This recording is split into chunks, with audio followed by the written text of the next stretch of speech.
the questions because they're just so present. One about the heterogeneity of community is that I am incredibly thankful for having had the opportunity to work with and in community in the realm of HIV because of the mind expansion that has happened for me. Like the opening of my eyes, the sort of bursting of preconceptions, the knowledge that I've gained from the diversity of the communities that I've had the opportunity to work with has been incredible. So a lot of it is really about listening to who's in front of you and who's with you, and having that conversation built up from the ground of like what's going on with the people there. So I think that's an incredible point. The other about community literacy among scientists in the academy, I think one of the things we have to look at is how are young scientists educated about community, and how is community work included in their upbringing into the scientific world. And so I think there's a lot of work to be done there, but I'll carry on with what I'm supposed to talk about. I will probably reiterate many of the same points, which is that cure and cure research is happening in a bigger context, that HIV has been a context of prevention, treatment, addressing poverty. This quote for me speaks to the vulnerable populations, social determinants of health, poverty, stigma, discrimination, injustice, all of those things that are impacting people's ability to access services, people's ability to have healthy, whole lives. Those kinds of things impact them. This came from a guidance about prevention research, and one of the points that I will sort of continually drive home along with Jessica is that many of the things that we're hearing about prevention and its rollout, many of the things that we're hearing about treatment and its rollout also apply to how we go about rolling out cure and implementing cure when we have something that is viable beyond just Timothy. So, we have a great opportunity now in that we're still early enough in the work in cure that we can start thinking about those things so that we're not faced with as many of the questions that some of those other things have been faced with. There are models out there about ways to engage community. One, there's a whole set of research practices called community-based participatory research, which is about sort of co-orienting research with the community around social justice issues. It's built on the strength and resiliency of communities and identifying the context in which community exists and the questions that community has. It's building partnerships. It's including community in planning. It's sort of building a research base and a practice that is in partnership with and by community along with the researchers. And that goes from prior to identifying questions to after the research has been disseminated. How do we make sure that the knowledge that we gain from doing research in the community is put back into the community so that they know what's been happening? It's really about sort of exploring cultural humility instead of just having cultural competency, so sort of building on those. That frequently, though, with community-based participatory research, we find that researchers will come to a community after an idea has been formed and say, let's build a community-based practice around this question that we have, because we need you to build a question. That's almost too late at that point, because the questions also come from community. Community has questions about this stuff that also can be answered. And so building a partnership where the community has questions, scientists have expertise in figuring out how to answer questions, how do we do that together? So a community-based approach about acting together, really about mobilizing folks in community. It's really about for, by, and with, and not just for. So it's sort of expanding the notion. It's really about how do we sort of flip power and hierarchical bases, because there is really a very visible and clear power structure in the way most research is done. The hierarchy of there's community, there's research, there's the academy, and who sits where on that power structure. And so community-based approaches can flip those around. there's a lot of knowledge in the community that is not necessarily considered an expert and that can be mobilized to figure out ways to answer these questions that we have and really empower sort of the communities that we're working with to engage in their health and wellness as well. And having a social justice approach really is about empowering people, it's about empowering communities to take ownership of their health. And it's about social transformation. Just pointed to one of these tools. There are many tools available, many guidance documents out there. Here's just 3 of them. One, recommendations for community engagement in HIV research, good participatory practice, stakeholder engagement toolkits. These have been worked on for many years. There's decades of experience in community and stakeholder engagement in the HIV world that we in Cure can build on. Many of us who are involved in the community side in Cure research have also been involved in all of those movements as well. So capitalizing on the work that's already been done rather than starting to reinvent the wheel, we can take that and carry it forward in the world of Cure research. So the words and boxes there are sort of key principles that will come up in many of these documents. To point to a local example, here's some pictures from the defeatHIV Community Advisory Board, many of whom are in the room right now. Raise your hands. defeatHIV Community Advisory Board, and we have members of the Community Advisory Boards from the other collaboratories. You can also raise your hands. Here, interspersed throughout. Our local Community Advisory Board has been very, very active in engaging community in different ways. We had an event last night. That's one of many that we've had. Here's some pictures. I want to point out the numbers here. 55,507 what we call engagements with HIV Cure research. That includes both sort of physical, live body presence at an event. So people who came to an event like last night's event would be counted as quote-unquote live engagements. And then we have our whole online presence that includes Facebook and Twitter and YouTube and all of those, and the reach of those gets extended and extended and extended. And so that's a lot of work and a lot of people who are being engaged in what Cure research is and what it means in the world and how you all are doing the research about it and the science so that we can understand and the community can understand what's happening. If you want to know more about those numbers and what's behind them, come to the poster session. The defeatHIV Community Advisory Board has a poster in the poster session, so you can learn more about that. I also want to point out on a practical note, for those of you who might be applying for the Martin Delaney Collaboratory Cure Research RFA, if you're working on it, there is a section in that about community engagement that is pretty specific about including your plan. So for the practical people, it's also a funding requirement. Not that that's why you should do it, but just to know that that's there as well. Motivation. Right? Extra motivation. So, and I also want to point out that, community, for those of us who have been engaged, we're very willing to have conversations about what this can look like as you're applying for those kinds of things.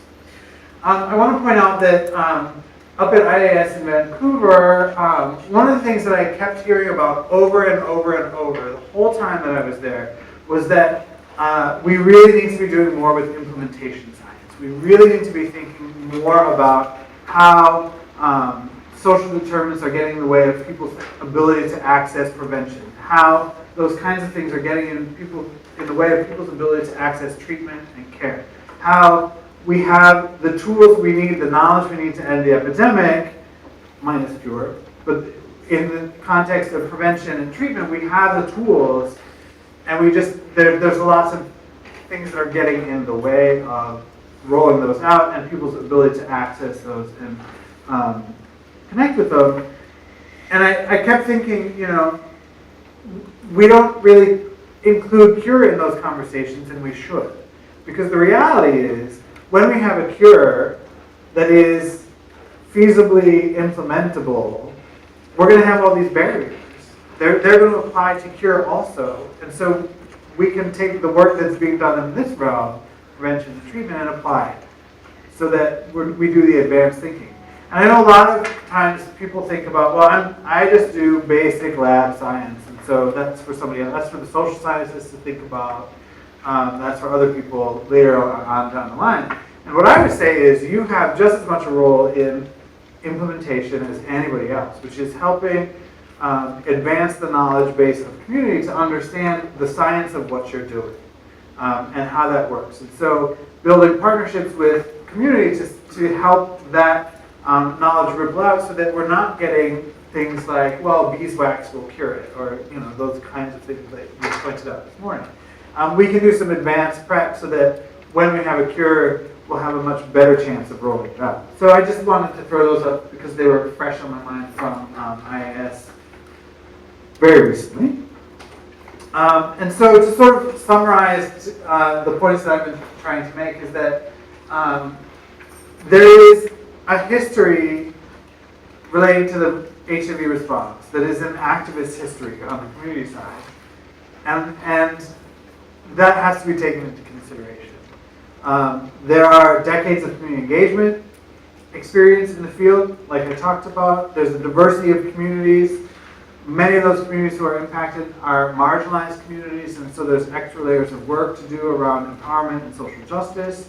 There's things to consider about long-term survivors and their role in this research, newly infected people and their role, what the ethics of these trials are going to be as we move from more of the lab side of things to more of the bigger clinical trials. We've got lots to think about and work through before then. So we are at the perfect opportunity right now to begin to address the implications of cure.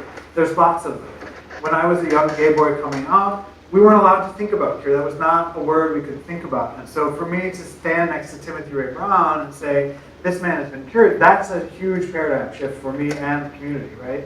And so the implications of that are huge, and we need to consider those, along with the regulatory and public health and social and cultural implications as well.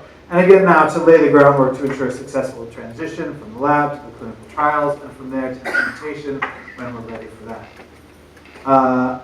Here's some references, and then acknowledgements. The folks at defeatHIV Collaboratory have been swell, and all the members of the defeatHIV Community Advisory Board. Thank you.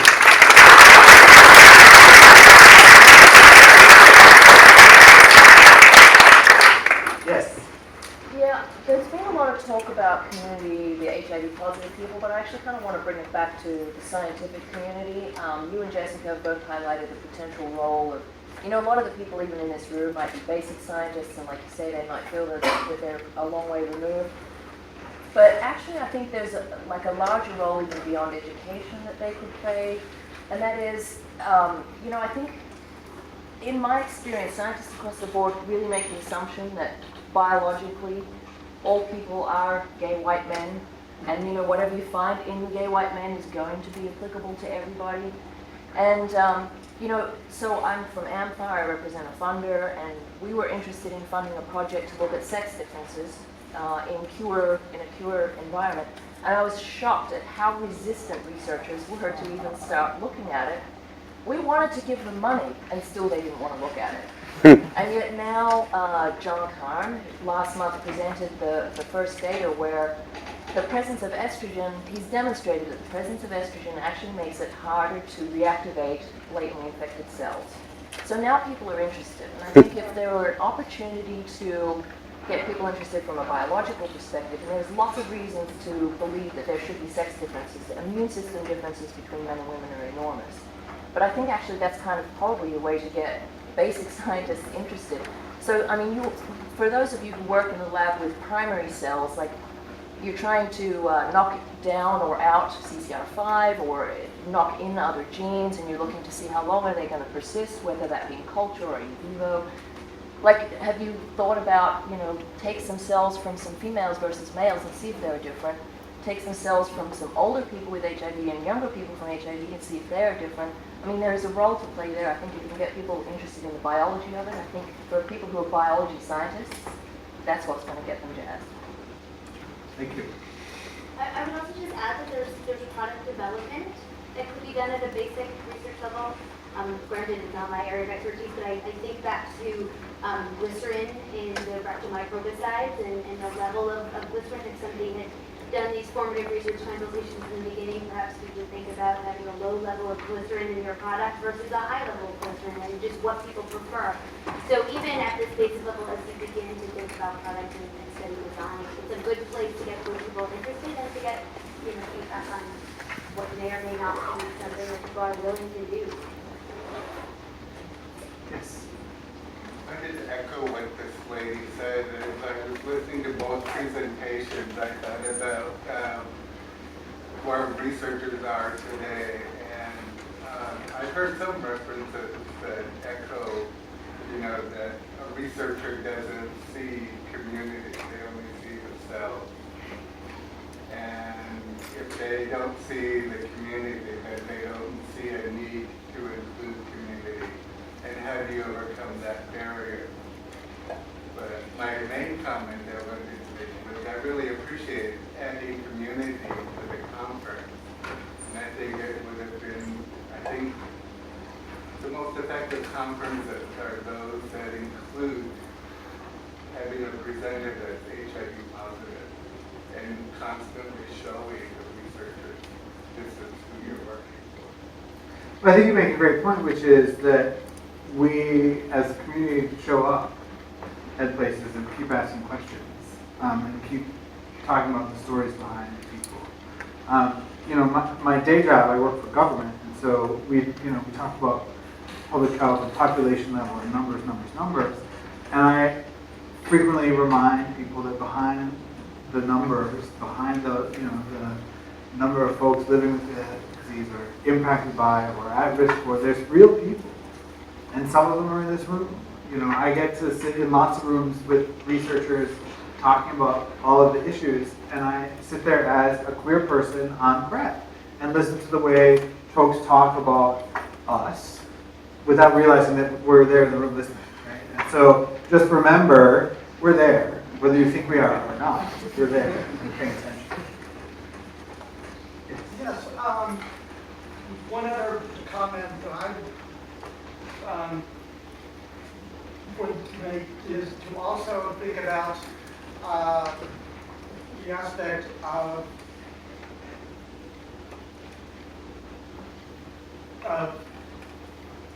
the community that is also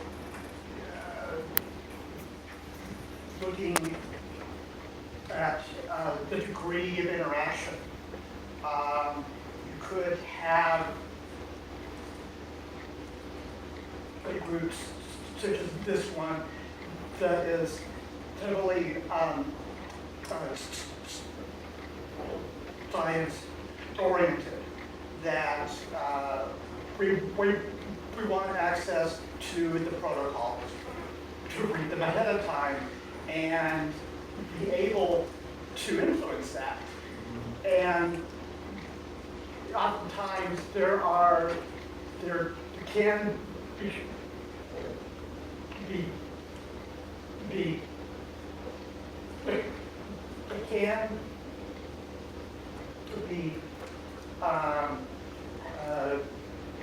collisions with expectations. Mm-hmm. So to think about those things ahead of time before you actually involve the community might also be helpful. Right. Particularly as we begin to move towards larger clinical trials, so the understanding of what people can deal with or go through as participants in the trials, that we're here to help talk about that and work through that and have conversations about it. You have a question, sir? I just wanted to make a point, sort of as if I had a message as a scientist to the community and related to a cure, it would be that the degree to which you suppress your viral, I'm sure you get this message out, but the degree to which you suppress your viral load is the likelihood that you will be cured. The degree to which you suppress your viral load now is the likelihood that you will be cured later. I think most of the scientists in this room would agree with that. If we're going to cure anybody at all, it's going to be individuals who have done a terrific job suppressing the viral load. And that's why it's likely that more marginalized and economically disadvantaged groups will not be cured as effectively as those who are not. I think that's the first time I've heard that said so succinctly. So, it's a great message. How are we on? Let's do 2 more and then we'll move on. Okay.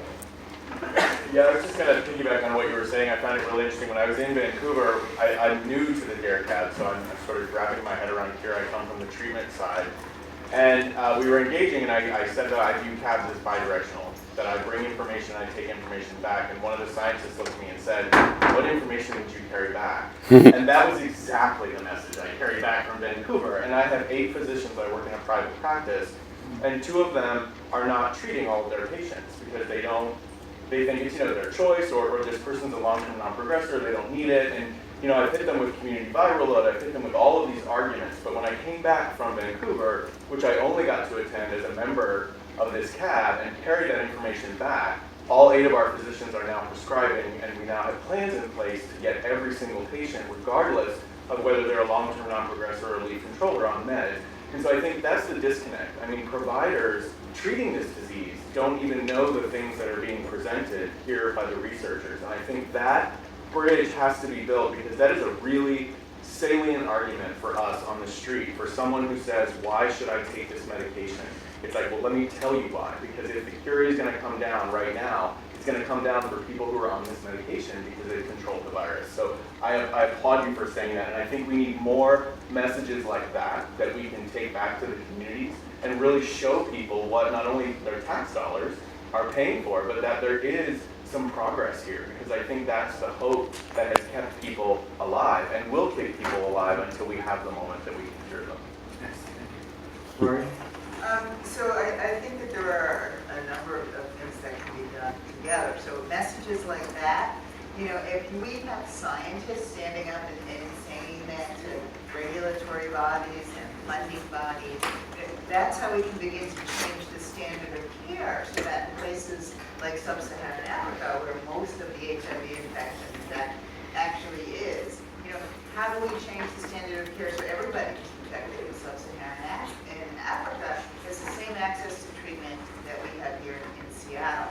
And it's when the scientists and the clinicians and the community members, are speaking with a single voice and have a political will to create, to shift the resources. That's how we go about creating the change, so that everybody can be creating, the best viral suppression possible, so that when we have a cure, people are better positioned. And I love that people today were talking about, we've got this thing that right now, cell and gene therapy is not going to be immediately affordable and accessible, but we can be thinking about, all right, how do we create this in a stable way that doesn't require the technology that we have? And so having that partnership is a way of building trust. I think it's breaking down silos. You don't have a clinical track and a pre-science track and a social science track. It all needs to be integrated, because each one has to inform the other. And right now, before we're in a lot of clinical trials, is a good time to be doing the social science acceptability work and building the community understanding, and we can be doing that right now, so that we know, well, what is acceptable and not acceptable to people who are going to want to enroll, and what are the misconceptions we need to clear up, and what are the ethical issues we need to struggle with together, so that we'll be able to accrue people quickly when it's time to have a trial, and we have a trial that's acceptable to the people who are going to need to be in it. So I think that there's a lot we can do in partnership right now with each other. Thank you.